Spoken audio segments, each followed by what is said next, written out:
ભાભર દિયોદર સહિત 97 ગામોમાં આજથી 3 દિવસ પાણી પુરવઠો બંધ રહેશે.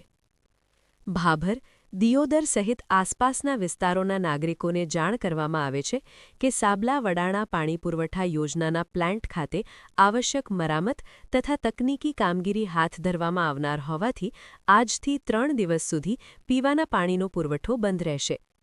તારીખ 27, 28 અને 29 જાન્યુઆરી દરમિયાન કુલ 97 જેટલા ગામો અને 2 શહેરી વિસ્તારોમાં પાણી વિતરણ નહીં કરવામાં આવે. સાબલા વડાણા પ્લાન્ટની રિપેરિંગ કામગીરીને લીધે અને સુધારણા માટે આ કામગીરી કરવી અનિવાર્ય બની છે.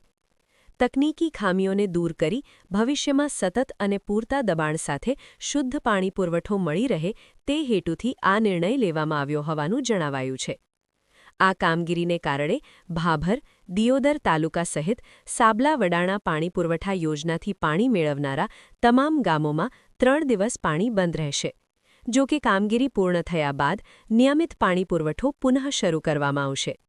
આ સંદર્ભે પાણી પુરવઠા વિભાગ દ્વારા તમામ નાગરિકોને અપીલ કરવામાં આવી છે કે તેઓ અગાઉથી આવશ્યકતા મુજબ પાણીનો સંગ્રહ કરી રાખે અને આ સમયગાળા દરમિયાન પાણીનો ઉપયોગ સંયમપૂર્વક કરે. ખાસ કરીને અનાવશ્યક પાણી વપરાશ ટાળવા અને એકબીજાને સહકાર આપવા પણ વિનંતી કરવામાં આવી છે. અહેવાલ સોમાભાઈ જે રાવળ, S1 ગુજરાતી ચેનલ, ભાભર, બનાસકાંઠા.